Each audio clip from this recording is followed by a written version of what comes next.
கிறிஸ்துவுக்குள் அன்பான தேவனுடைய பிள்ளைகளே, ஆசீர்வதிக்கப்பட்ட இந்த பரிசுத்தமான காலை வேளையில் உங்களை வாழ்த்துகிறேன். கிருபையானது உங்களோடு கூட இருப்பதாக. இன்றைக்கும் நமது தியானத்திற்கு ஆதாரமாக அப்போஸ்தலனாகிய பவுல் தீத்துவுக்கு எழுதின 1 அதிகாரம் 3 வசனத்தை பாருங்கள். பொய்யுரையாத தேவன் ஆதி காலம் முதல் நித்திய ஜீவனை குறித்து வாக்குத்தத்தம் பண்ணி அதை குறித்த நம்பிக்கையை பற்றி தேவ பக்திக்கு ஏதுவான சத்தியத்தை அறிகிற அறிவும் விசுவாசமும் தேவனால் தெரிந்து கொள்ளப்பட்டவர்களுக்கு உண்டாகும்படி.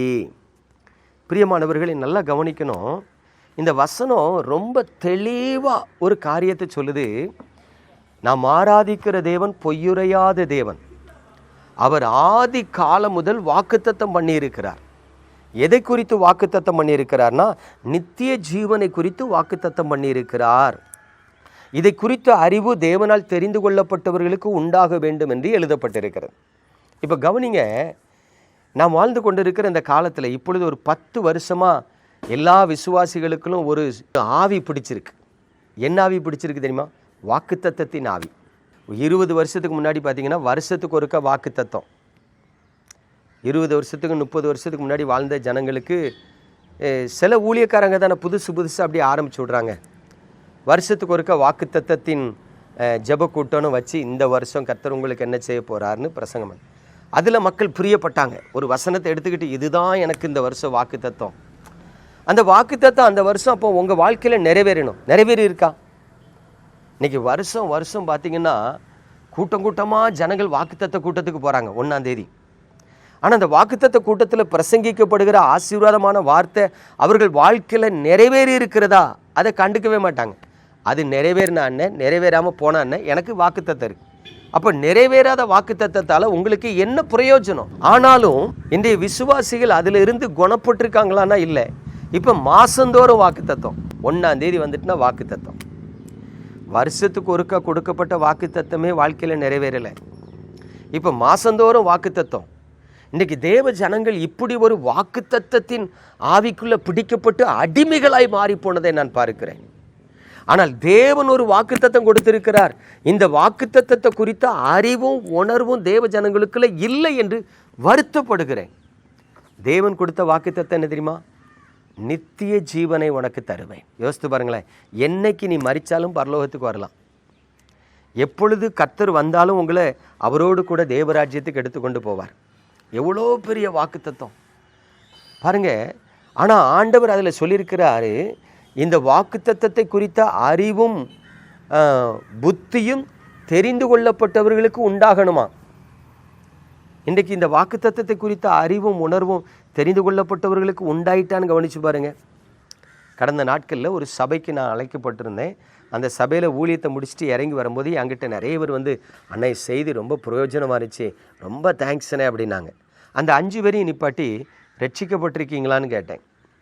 3 பேர் ஆமான்னாங்க, 2 பேர் தெரியலனே அப்படின்னாங்க. அந்த 3 பேர் ரட்சிக்கப்பட்டேன்னு சொன்னவங்ககிட்டையும் எப்படி ரட்சிக்கப்பட்டீங்கன்னு கேட்டேன். அவங்க நாங்கள் இயேசுவை ஏற்றுக்கொண்டோங்கிறத சொன்னாங்க. ரட்சிப்பின் அனுபவத்தை சொல்லலை, பாவ மன்னிப்பு நிச்சயத்தை சொல்லலை. இப்போ அந்த 5 பேருக்கும் பாவ மன்னிப்பு நிச்சயம் எப்படி உண்டாகிறது, பாவ மன்னிப்பு நிச்சயத்தை எப்படி பெற்றுக்கொள்ளுகிறோம், எப்படி ரட்சிக்கப்பட்ட அனுபவத்துக்குள்ள கடந்து வரோன்னு ஒரு 10 நிமிஷம் நான் சொல்லி கொடுத்த பொழுது அந்த 5 பேரில் ஒருத்தர் மட்டும்தான் நான் ரட்சிக்கப்பட்டிருக்கேன்னு கான்ஃபிடென்ட்டாக இருக்கார். மீதி 4 பேர் ரட்சிக்கப்படலைன்னு ஒத்துக்கிட்டாங்க. இப்போ யோசித்து பாருங்க, ஒரு பிரசங்கியாரை பார்த்து பிரசங்கம் நல்லா இருக்குனேன்னு சொல்லி வாழ்த்துற 5 பேரில் 4 பேர் ரட்சிக்கப்படாமல் செய்தி நல்லா இருக்குங்கிறான். அப்போ ஊழியர்களாகிய நம்மளை பார்த்து யாராவது ஐயா பிரசங்கம் ரொம்ப ஆசீர்வாதமாக இருந்துச்சு, ரொம்ப பிரயோஜனமாக இருந்துச்சுன்னு சொன்னால் சந்தோஷப்பட்டு வரக்கூடாது. ஒரு ஆசிரியர் 40 மாணவர்களுக்கு பாடம் நடத்துகிறாருன்னா 40 மாணவர்கள் வந்து, சார் நீங்கள் நடத்தின பாடம் நல்லா இருந்துச்சு சார்ன்னு சொன்னால் வாத்தியார் சந்தோஷப்படுவாரா? நீங்கள் நடத்தின பாடம் எங்களுக்கு புரிஞ்சிட்டு சார்னு சொன்னால் சந்தோஷப்படுவார். சரி, புரிஞ்சா வாத்தியார் கேள்வி கேட்பார். வாத்தியார் கேள்வி கேட்டால் புரிஞ்சிச்சின்னு சொன்ன மாணவன் பதில் சொல்லணும். மாணவன் பதில் சொல்லலைன்னா அவனுக்கு புரிஞ்சது போல இருந்திருக்கும், புரிஞ்சிருக்கார். இப்போ பதில் சொல்ல முடியாத மாணவனால் இந்த ஆசிரியர் கற்றுக் கொடுத்ததின் பலன் உண்டாயிருக்கான்னு பாருங்க, இல்லை. அப்போ அந்த ஆசிரியர் என்ன பண்ணுவார்? திரும்ப வீட்டில் போய் ஹோம்ஒர்க் படிச்சுட்டு வா, நாளைக்கு உனக்கு எக்ஸாம் வரும். இந்த அனுபவம் இன்னைக்கு சபைக்குள்ளே இருக்கா? இல்லை.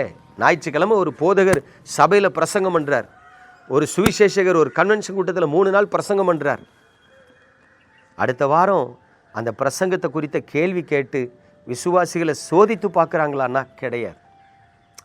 ஐயா நான் நட்டேன், என் அப்பல்ல நீர் பாய்ச்சி, நான் விளை செஞ்சது கர்த்தர், அப்படிங்கிற மாதிரி தான் எல்லாரும் ஓடிட்டு இருக்கிறோம். நான் கேட்குறேன், ஒரு சபையில் இருக்கிற தகப்பன், ஒரு போதகர் தன்னுடைய சபைக்கு வருகிற விசுவாசிகள் உருவாகி இருக்கிறார்களாங்கிறது கவனிக்கணும். சும்மா 1ஆம் தேதி வாக்குத்தத்த கூட்டம், புது வருஷம் அன்னைக்கு ஆசீர்வாத கூட்டம், மாதந்தோறும் ஒரு உபவாச கூட்டம், வாரந்தோறும் ஒரு உபவாச கூட்டம், டெய்லி பள்ளிக்கூடத்துக்கு போகிறாங்க மாணவர்கள். ஒரு வருஷம் போய் பள்ளிக்கூடத்தில் படித்து ஏழப்பு ஃபெயில் ஆகிறான 10 பேர், 10 பேர் தான் ஃபெயில் ஆகிறான், மீதி எத்தனை பேர் பாஸ் ஆயிடுறான். அப்போ சபைக்கு வருகிற ஜனங்களை எந்த சபையின் போதகர்களும் இன்னைக்கு சோதித்து பார்க்கறது இல்லை, பரீட்சித்து பார்க்கறது இல்லை. அவங்க ஆவிக்குரிய வாழ்க்கையில் ஸ்திரத்தன்மை எப்படி இருக்குன்னு கவனிக்கிறது இல்லை. அதனால தான் சபை இன்னைக்கு ஸ்திரமற்றதாக இருக்கிறது. ஜனங்கள் பலனற்றவர்களாக இருக்கிறாங்க.